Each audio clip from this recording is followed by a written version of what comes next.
here today with the legendary McDonald, conducting an interview of him, his thoughts, and his life. So to start with, would you mind sharing when and where were you born? I was born in Lansing, Michigan, in 1931 on the 3rd of March. Okay. 3rd of March, 1931. All right.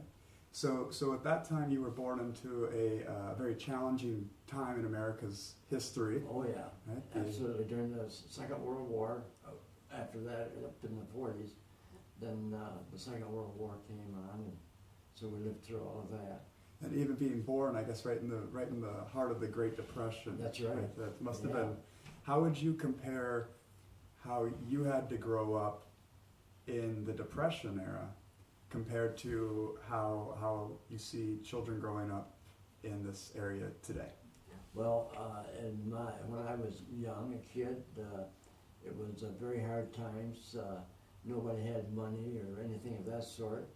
My dad would work on day jobs, and finally he got a job with Motor Wheel, making wheels for the military. And as today, young people that were at my age, 12, 14 years old, they have everything, all kinds of telephones and cameras and the whole schmear, which we never had that. All we had was radio. So we had radio and very prominent newspapers, and State Journal in Lansing was quite a prominent paper, and we read that, and as well as my dad and mother, we all read the paper, and we listened to the war news on radio, WJR usually, or WJIM Lansing, and that's how we got all the news, and it was a terrible time. It was just very, very bad time during that Second World War. We had Adolf Hitler to deal with, and they were bombing England, and Sir, what's his name, the head of the English government? Churchill? Churchill, Yeah. Sir Winston, as they call him, and he would come over and visit with Franklin Delano Roosevelt, and he begged us to enter into it because it was a very dangerous time and we might lose Europe, and so we had to. So Hitler got it, or Franklin Delano Roosevelt got us into the war, but it was a good thing because Adolf Hitler, he was on the march, and he got as far as Russia, the Soviet Union, and about that time in 1944 and 1945 ended, and everybody was very happy going down through the main street of Washington Avenue in Lansing, and all kinds of noise and wagons, and everybody was just jubilant. Now you had a role in this. You were in a time when you weren't quite old enough to be in the war. That's at right. that time, but you actually did serve in one of the branches of our military. In the Army. In the Army. Yep, yeah, in the Army and in Europe. And you were mentioned there was a time that you actually did end up going over to Germany, Yeah. but it wasn't what we might think. It was after the end of the war, and there was a lot of Germans that were hiding out in the caves throughout Germany, near Stuttgart, Germany, and they didn't realize that the war was over, and so we had to get them out of there. And this is in 19. This would be 1951. So 6 years after the war. 6 years after the war. There were still German soldiers that were so terrified and didn't want to fight that they had been hiding in a bunker for 6 years. Yeah, they didn't like. They just hated Adolf Hitler, but so they hid out, and I don't know how they got their food, but somebody got them food and everything, water and stuff. So they hid out there by the hundreds of them, and but when we lost them out of there, they would come out with their hands up, and not a shot was fired, although we had plenty of ammo and swords on rifles and that sort of thing.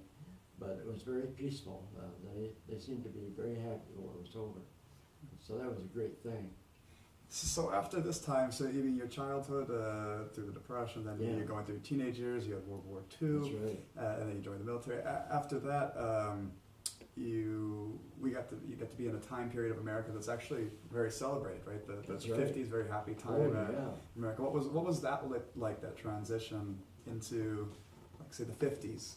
Well, we started building automobiles for the civilians and all of that, kept the factories humming, everybody wanted a new car, and we came out, and at first they didn't have any bumpers on the front, it was just a piece of wood on the front, until later on, when they could make more bumpers for the front of the cars, then they took the wood off and put on a metal bumper.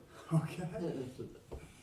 It's probably around this time that that you had your first child. Yeah, well, that was not until about 1960. Okay. Okay. And 60, and my son was born, I think, right around the middle of June, Okay. and that was great, and he turned out to be a great guy. Okay. Yeah. So the 60s, I'm curious. Yeah, the culture radically changed in America. It went from hippies and all of that came on. And What did you think about that when, the Beatles, the British invasion in 1964 and all that? What was that like for you at that? it was terrible. Long hair, you would be whistling at girls, and that turned out to be a guy, and all that kind of thing. We just had one hell of a time, and they were just ranting and raving. And, if it felt good, do it, but we got through it, and we're now a happy. We're a very successful and happy country. All right. I would say. Yeah. Okay. Do you which decade that you lived through do you think was America's best? 1950s. 50s. All through the 50s. When the 60s hell started in, the country went to hell in a handbasket. Okay. Okay. We've got our own time period now is extremely unique with the internet age. Yes. You've got technology at our fingertips. We can cross communicate. And all of that. How do you feel about? Do you feel like technology is only helping, or do you think that there are drawbacks to it? How do you feel? I mean, you've lived through some interesting time periods. How do you feel about this time in America? Well, it's great. Computers came on, and telephones that you can carry around in your pocket, and a lot of it is real good, and a lot of it is very bad. We have people that are cracking into your computer and putting you out of business and want you to pay them a couple $1,000s to turn it back on for you. And we had that experience with the banks, grabbing our money, and we managed to get it all back. And so computers, in some ways, was a horrible mistake to have such a thing. But it still is. There's people out there just want to crack into your account and shut your computer down, and all over the world. Most of our experience was out of India, near Pakistan, and they crack into it and steal and give you a bad time. And we've had 2 or 3 hacks into our computer, and it's a miserable. So I have mixed emotions about computers. Okay. They're good in some ways, and in other ways they're horrible. Sure. Never should have been invented. Sure. Okay. When you were describing the 60s, the uprisings, it kind of reminded me of some of the things that are happening now. Yeah. What do you see as the future? How do you think things will go over, say, the next 10 years, based on what you've seen? I don't think it's going to be very good, but it probably will turn out. We have We had a lot of liberals in office during the 2000 up until 2016, and then we have a new president coming on, and he's a Republican and more conservative, and get the country back on its feet and infrastructure replaced and the military brought up to speed. It's going to be a challenging but a wonderful time, and people will begin to respect us then. For the liberals, Russia and Chinese and all those Middle East, they have no respect for us whatsoever. President Obama drew a line in the sand and crossed over that, and nothing happened, and so it just put us down pretty bad. But now I think we'll get it back. We'll get respect and become the leader of the free world, like we always was until the Obama came into office as a liberal. Just anything went, and it was bad. And the Hillary Clinton, who was the Democrat that came on, she was turned out to be investigated and found to be a criminal. A lot of criminal things like in Benghazi, and using her private server for government military secrets, and we lost a lot of our secrets that way. And now that Donald Trump coming on, and it's going to all change. And we'll have to see how it really affects us, but we're hoping for the very best, and it probably will be. Okay. All right, lightning round. I'm going to ask you real quick questions. Yeah. See how fast you could spit out a real quick answer. Favorite color? Brown. Okay. Favorite music? Beethoven. Favorite actor? I don't know any actors. Okay. I don't get into those. All right. Favorite thing to watch on TV? Like FBI shows and that kind of thing, CSI and that kind of thing. Okay. Favorite food? Steak. Steak. All right.